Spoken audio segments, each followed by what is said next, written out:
જી જય માતાજી।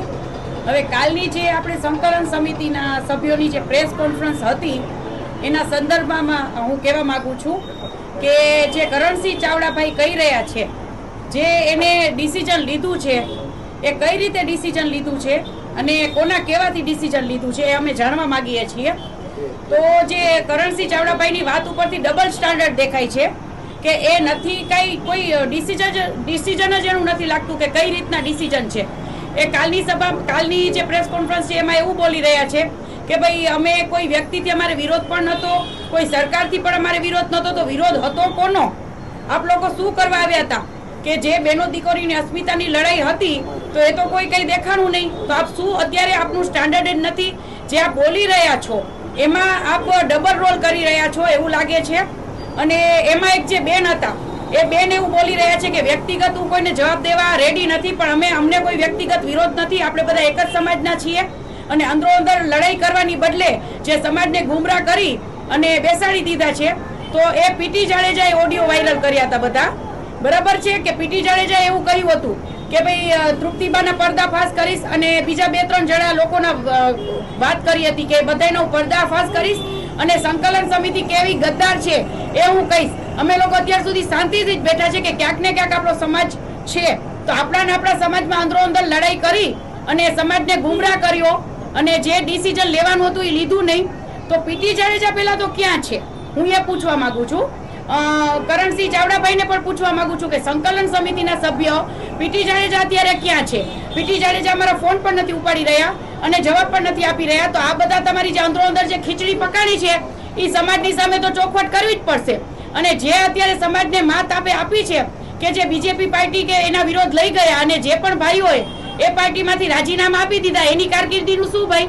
બરાબર છે? હવે તમે પોદરામાં હાટીકડું નાખી દીધું છે, નથી રૂપાલાભાઈને માફ કરતા કે નથી સરખું આંદોલન આપતા, તો ભાઈ સરખું આંદોલન આપો અથવા તો રૂપાલાભાઈને માફ કરી દો। તો રૂપાલાભાઈએ 5મી વખત માફી માંગી, 5મી વખત માફી માંગી, તો અમને તેમ હતું કે પાર્ટ 3 એ હશે કે ભાઈ રાહુલ ગાંધી અને ઉમેશભાઈને માફી મગાવીએ, તો એમાં તો આપ લોકો કઈ જવાબ જ નથી દઈ રહ્યા, તો એનું શું કરવાનું છે હવે? તો તમે કઈ રીતે સંકલન સમિતિ આ ઝંડો હાથમાં લીધો છે તો વ્યવસ્થિત બધું કરો અથવા તો ઝંડો મૂકી દો અને સમાજને જે ગેરમાર્ગે જે આપ લોકો લઈ ગયા અને સમાજની અત્યારે પથારી ફરાઈ ગઈ કે જે કોંગ્રેસ પાર્ટીને ઊભી કરી દીધી, તમે સામે પક્ષ એક સાઈડ તમે એ લોકો એવું બોલી રહ્યા છો કે અમે સામાજિક છીએ, અમે રાજકીય નથી, તો હવે ટિકિટ ક્યાંથી આવી? ભાઈ આપ એવું બોલી રહ્યા છો કે અમે આવતી ચૂંટણીમાં અમે ટિકિટની પણ માંગ કરશું, તો એના માટે રાજકીય લોકો છે જ, જે લોકોને ટિકિટ જોઈએ છે એ લોકો માંગ કરી જ રહ્યા છે અને ક્યાંક ને ક્યાંક રાજશેખરભાઈએ પણ એ માંગ મૂકી હતી, જેપીભાઈએ પણ માંગ મૂકી હતી, તો આપ લોકો સામાજિક છો તો સામાજિક જ રહો અને સામાજિક કાર્ય કરો।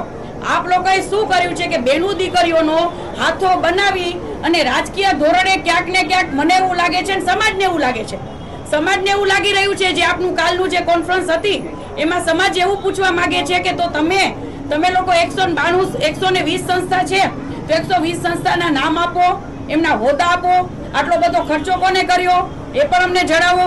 આપ એમ કહી રહ્યા છો ફૂલની પાખડી સંકલન સમિતિના સભ્યો આપી છે, તો એ પણ અમારે જાણવું છે, સમાજને જાણવાનો બધો જ હક છે।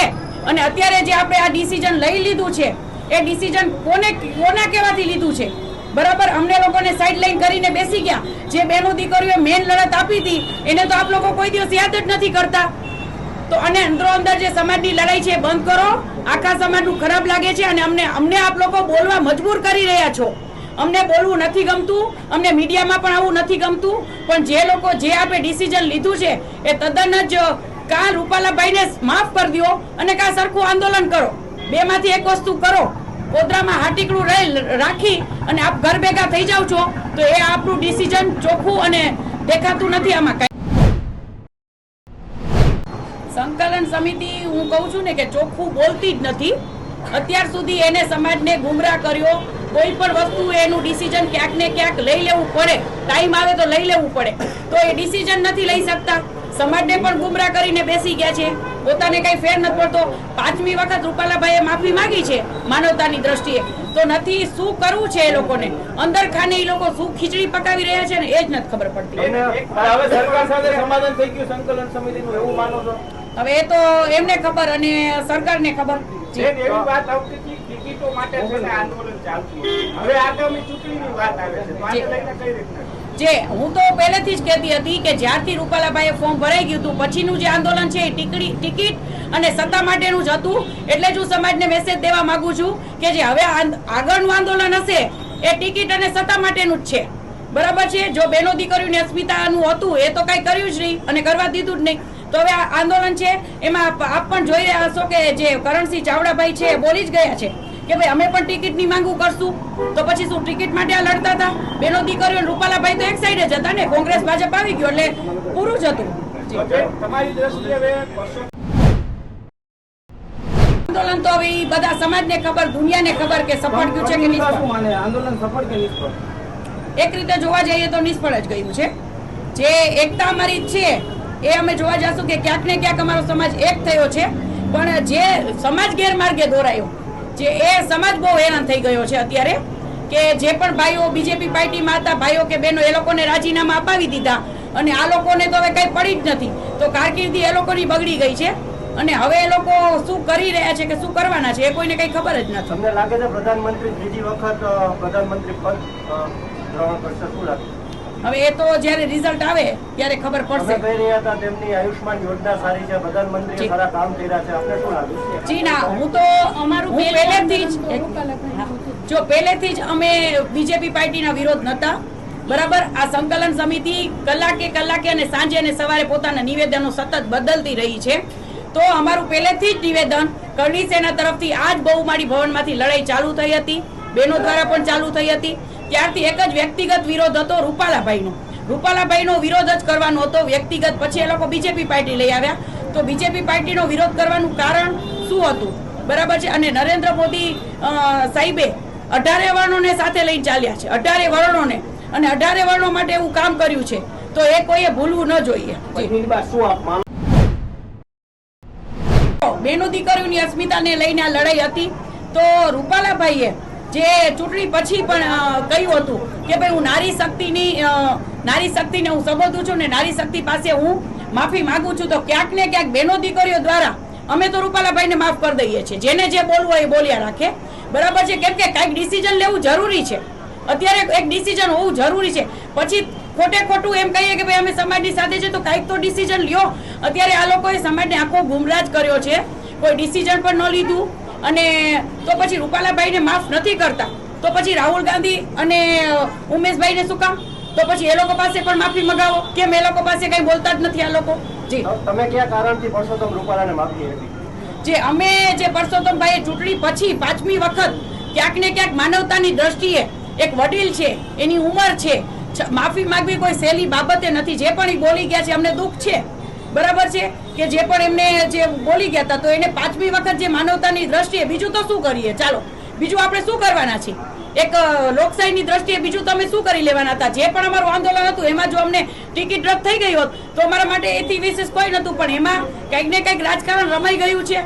તો રૂપાલાભાઈને બસ અમે એ જ રીતે માફી, અમારી નારી શક્તિ અમે માફી આપીએ છીએ કે રૂપાલાભાઈએ 5મી વખત માફી માંગી અને સંકલન સમિતિ જો રાજકીય ક્યાંય ન હોય, સામાજિક જ હોય તો પછી રાહુલ ગાંધીને પણ માફી મગાવે અને ઉમેશભાઈને પણ માફી મગાવે.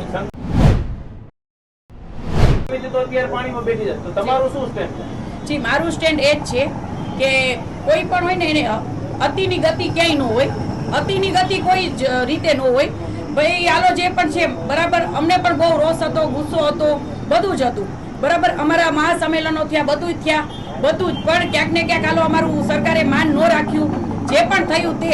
પણ હવે શું? હવે આખો સમાજ વિચારી રહ્યો છે કે હવે શું? હવે રૂપાલાભાઈ પાસે ટિકિટ રદ નથી કરાવી શકે તો શું રાજીનામું મગાવી શકે? એવું શું આ લોકો પાપડે ભાંગવાની સંકલન સમિતિની તેવડ નથી? શું રાજીનામું અપાવી શકશે? અને અમારા જેવાનો હાથો બનાવે છે સંકલન સમિતિ. મને તો હાથો જ બનાવ્યો. બરાબર. પદ્મિનીબા વાળા અને પદ્મિનીબા વાળાની ટીમને હાથો જ બનાવ્યો આ લોકોએ અને પોતે કામ ઉતારી ગયા પોતાનું. પોતે તો ક્યાંય પોતે ક્યાંય બીજેપી પાર્ટી પાસે પણ સારા રહ્યા, કોંગ્રેસ પાર્ટી પાસે પણ સારા રહ્યા અને સમાજ પાસે પણ સારા રહ્યા. તો હવે આંદોલન કઈ રીતે આગળ વધારવું? જે પણ કરવાનું હતું એ બધું કરી લીધું. હવે આનેથી આગળ વિશેષ તો કાંઈ જ નથી. ચૂંટણી પહેલા તમે ભાજપમાં પ્રવેશ કર્યો હતો, પછી આંદોલનના કારણે તમે રાજીનામું આપ્યું. ફરી તમે ભાજપમાં જોડાશો કે નહીં? જો ચૂંટણી દરમિયાન ચૂંટણીની પહેલા જે હું બીજેપીમાં બીજા મહિનામાં હું જોડાઈ હતી અને ત્યારે વચમાં જ રૂપાલાભાઈ આ બોલ્યા હતા, એટલે અમે એક સાચી રીતે અને સત્યની સાથે જ અમે રહી અને રૂપાલાભાઈની અમે લડાઈ લડ્યા હતા. તો હવે ભવિષ્યમાં હું જોઈશ, મને યોગ્ય લાગશે તો હું બીજેપીમાં જોડાઈશ. અત્યારથી હું નથી કહેતી, અત્યારે હું સામાજિક જ છું. જી કર્યું એ પરસોત્તમભાઈ રૂપાલા એવું બોલ્યા છે કે ભાઈ નારી શક્તિને હું વંદન કરું છું.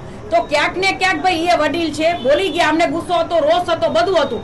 અમે આંદોલન પણ જોરશોરથી આપ્યું છે, મહાસંમેલનો, મહારેલીઓ અમે બધું જ કરી શક્યું છે. પણ માનવતાની દ્રષ્ટિએ અમારામાં કંઈક હોય, અમે અમારો ક્ષત્રિયનો ગુણ છે. ભલે પહેલા અમે નતા કહેતા પણ આટલું બધું કર્યું. હવે 5મી વખત રૂપાલાભાઈએ માફી માંગી છે તો અમે માફ કરીએ જ છીએ. પત્નીની બા વાળા રૂપાલા સાહેબ સાથે મુલાકાત કરશે દિલગીરી વ્યક્ત માટે, કારણ કે એમણે જે માફી માંગી છે તો હવે સ્વીકારવી પણ જરૂરી છે. જી, રૂપાલાભાઈ ઈચ્છશે તો હું અને મારી નારી શક્તિ, હું એકલી નહીં પણ હું ને મારી નારી શક્તિ, રૂપાલાભાઈની ઈચ્છા હશે તો અમે કરશું એની સાથે મુલાકાત. અને એ પણ કહી દઉં કે શરૂઆત અમે બહેનો દીકરીઓ જ કરી હતી નારી શક્તિએ અને અંત પણ અમે જ કરીએ છીએ. એટલે કોઈ ઝંડો સંકલન સમિતિ હાથમાં લીધો હોય તો એ રહેવા દે. થઈ રહ્યું છે તો બધા આખી દુનિયા જોઈ રહી છે કે જે કાલનું ડિસિઝન હતું કે ભાઈ અત્યારે અમે વિરામ દઈએ છીએ અને અમે કથાકારો એમ કથા તો શું ભાઈ બધાને મહાસંમેલનો કરીને શીરો બધાને જમાડવા બોલાવ્યા હતા આપે. આટલા મહાસંમેલનો કર્યા, લોકોના ટાઈમ બગાડ્યા, લોકોનો ટાઈમ વેસ્ટ કર્યો, બરાબર છે. પછી રથયાત્રા નીકાળી તો ટ્રાફિક જામ કરાવ્યું, એનાથી સરકારને શું ફરક પડ્યો છે? પેટ્રોલ બધાના બગાડ્યા, બરાબર છે. તો આનેથી કોઈ જાતનું કઈ ફેર પડ્યો કોઈને નથી. તો કાંઈક એવું ડિસિઝન લ્યો કે ભાઈ દુનિયા પણ જોઈને એમ કે ના ભાઈ આ લોકો વ્યવસ્થિત છે. આ તો તમે લોકો કઈ કરતાય નથી, જે કરે છે એને પણ રોકો છો, એને પણ કઈ કરવા નથી દેતા, એને પણ સાઈડલાઈન કરી દીધા. અને આંદોલન તો પૂરું જ થઈ ગયું છે. આંદોલન જ્યારથી રૂપાલાભાઈએ ફોર્મ ભર્યું તે દિવસથી હું કઈ થાકી ગઈ કે આંદોલન પૂરું જ છે.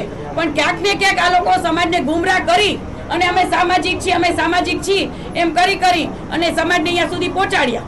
હવે આ લોકોનું કઈ દેખાતું જ નથી. હવે આ લોકો શું કરે છે એ જોઈએ. પર્દાફાશની વાત આવી રહી હતી પીટી જાડેજાની, પણ પીટી ગાયબ છે આપ કહી રહ્યા છો, તો આ પર્દાફાશમાં તમને શું લાગે? હા, એ જ બસ હું એ જ કહું છું કે પર્દાફાશ સમાજ વચ્ચે તો પીટી જાડેજાને તો બોલવું જ નતું. તો પીટી જાડેજા આટલું બધું બોલી ગયા છે તો અમે તો કોઈએ કીધું નતું કે આપ બોલો, કે પીટી જાડેજાને કોઈની ધમકી આવી નથી. તો પીટી જાડેજા અત્યારે ક્યાં છે? તો સમાજને તો એ લોકોએ બતાવવું જ પડશે કે શું આ લોકોના પર્દાફાશ છે, કેવી રીતના સંકલન સમિતિને આ લોકોએ ગદ્દાર કહી છે. તો એ બધું સમાજને જાણવું છે, બરાબર. અમે સંકલન સમિતિના જે પણ સભ્યો છે એની મુલાકાત લેશું અને એ લોકો પાસેથી આ બધું અમારે જાણવાની, અમે સમાજ છીએ, બરાબર.